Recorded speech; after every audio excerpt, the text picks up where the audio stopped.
नमस्कार दोस्तों, स्वागत करते हैं आपके अपने YouTube चैनल लीगल इंफॉर्मेशन में। दोस्तों, क्या आपकी पत्नी जब आपके ऊपर बहुत ही गंदे और अपमानजनक इल्ज़ाम लगाए, हर जगह आपकी इंसल्ट करे, चाहे वो आपकी फ्रेंड सर्किल हो या आप जहां काम करते हो, आप काम के ऑफिस में हर जगह आपकी इंसल्ट करे, तो क्या आप उसके खिलाफ मानहानि का केस कर सकते हैं? तो दोस्तों, आज का जो जजमेंट है इसी विषय पर है। तो दोस्तों, बहुत ही इम्पोर्टेंट जजमेंट है, बहुत ही महत्वपूर्ण जानकारी है। बने रहिए लास्ट तक। देखते हैं इस जजमेंट में हाई कोर्ट के द्वारा क्या निर्णय दिया गया और पूरा मामला क्या था। तो चलिए वीडियो को शुरू करते हैं। दोस्तों, इस केस में एक पति के द्वारा अपने पत्नी के ऊपर मानहानि का केस हाई कोर्ट में फाइल किया जाता है और हाई कोर्ट के सामने पति का कहना था कि मेरी और मेरी पत्नी की शादी सन 2001 में होती है। शादी के कुछ सालों तक तो सब ठीक था। 2003 में हमारे एक बेबी भी होता है।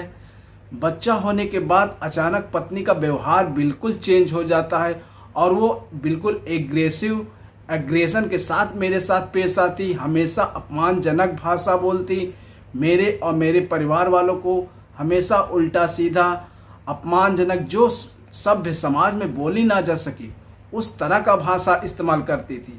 और ऐसा करते करते सन 2009 में वह अपने मायके चली जाती है, मेरा घर छोड़कर। दोस्तों, यहाँ पर पत्नी अपने मायके चली जाती है और वहाँ जाते ही पति और ससुराल वाले के खिलाफ फर्जी और बेबुनियाद केसेस करना चालू कर देती है, जिनमें वह पति और ससुराल वालों के खिलाफ बहुत ही अपमानजनक और उल्टे सीधे आरोप लगाती है। दोस्तों, यहाँ पर पति का यह कहना था कि वह मेरे और मेरे परिवार वालों के खिलाफ हमेशा, चाहे रिश्तेदारी में हो या दोस्त यार के सामने, हमेशा में हम लोग के बारे में उल्टा सीधा अपमानजनक भाषा बोलती रहती थी। इतना नहीं, वह एक अपने फ्रेंड के साथ चैट करते समय मेरी माँ के खिलाफ बहुत ही अपमानजनक और गंदी भाषा का इस्तेमाल करती है। यहाँ तक कि वह मेरे ऑफिस में भी मेरे साथ काम करने वालों लोगों के पास फर्जी मैसेज और मेल भेजती है, जिसमें वह हमारे खिलाफ बहुत ही अपमानजनक और ऐसी भाषा जो सभ्य समाज में ना बोली जा सके, ऐसी भाषा का इस्तेमाल करती है मेरे खिलाफ। दोस्तों, यहाँ पर पत्नी इतना परेशान हो जाता है कि लीगल नोटिस भी भेजता है, फिर भी पत्नी को कोई फर्क नहीं पड़ता।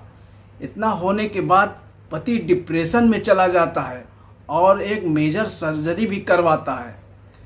दोस्तों, यहाँ पर पति हाईकोर्ट के सामने यह भी बताता है कि उसने पति से तलाक भी मांगा और एक केस फाइल किया, जिसे अदालत ने क्रूअल्टी के ग्राउंड पर अलाउ भी कर दिया। दोस्तों, यहाँ पर पति के द्वारा जो पत्नी के द्वारा ईमेल भेजा गया था, उसकी कॉपी सबमिट कोर्ट में की जाती है। इन सब के बचाव में पत्नी का हाई कोर्ट के सामने यह कहना था कि पति ने जो भी ईमेल फाइल की है, जो सबमिट किया है ईमेल की कॉपी कोर्ट के सामने, उसकी सत्यता, उसकी प्रामाणिकता भारतीय साक्ष्य अधिनियम की धारा 65B के तहत प्रमाणित नहीं की गई है, जबकि पति ने इसकी प्रामाणिकता, साक्ष्यता पहले ही साबित कर दी थी कोर्ट के सामने। दोस्तों, यहाँ पर हाई कोर्ट बड़ी बारीकी से केस के फैक्ट और एविडेंस को देखता है और यह पाता है कि जब पति पत्नी के बीच क्रॉस एग्जामिनेशन होता है, जब पत्नी के द्वारा पति का क्रॉस एग्जामिनेशन किया जाता है, तो पति ने जो भी आरोप लगाए हैं उसके खिलाफ वह कुछ नहीं बोलती, केवल पति की इनकम के बारे में पूछती है, बताती है और उसका दूसरी औरतों के साथ संबंध है ये बताती है। जबकि पत्नी की क्रॉस एग्जामिनेशन में पत्नी यह स्वीकार करती है कि हाँ, मैंने ही ईमेल भेजा है। जो भी ईमेल पत्नी के द्वारा पति के पास भेजा गया था, वो 3 ईमेल आईडी से भेजा गया था, जिसमें एक उनके बच्चे का भी थे। बच्चे को भी साक्ष्य के रूप में पेश किया जाता है। बच्चे के द्वारा यह कहा जाता है कि हाँ, यह मेरी आईडी है, लेकिन इसका इस्तेमाल मैं नहीं करता, इसका इस्तेमाल मेरी माँ करती है।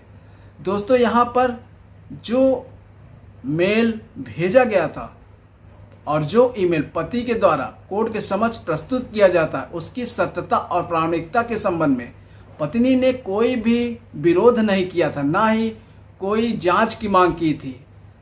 जबकि यह कोर्ट में साबित हो गया था कि पत्नी ने ही ईमेल भेजे हैं और हर जगह, चाहे वो रिश्तेदारी हो, फ्रेंड सर्किल हो, हर जगह वो पति के खिलाफ अपमानजनक भाषा का इस्तेमाल करती थी।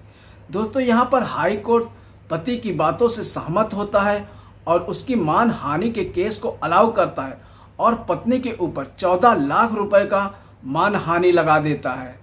तो दोस्तों, अगर आपके साथ भी आपके पत्नी के द्वारा कुछ ऐसा किया जा रहा है तो आप इस जजमेंट का इस्तेमाल कर न्याय पा सकते हैं और लालची पत्नियों से छुटकारा पा सकते हैं।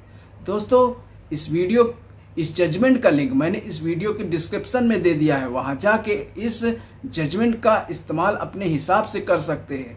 साथ ही दोस्तों, अगर यह वीडियो आपको पसंद आई हो तो वीडियो को लाइक करें, चैनल को सब्सक्राइब करें। धन्यवाद।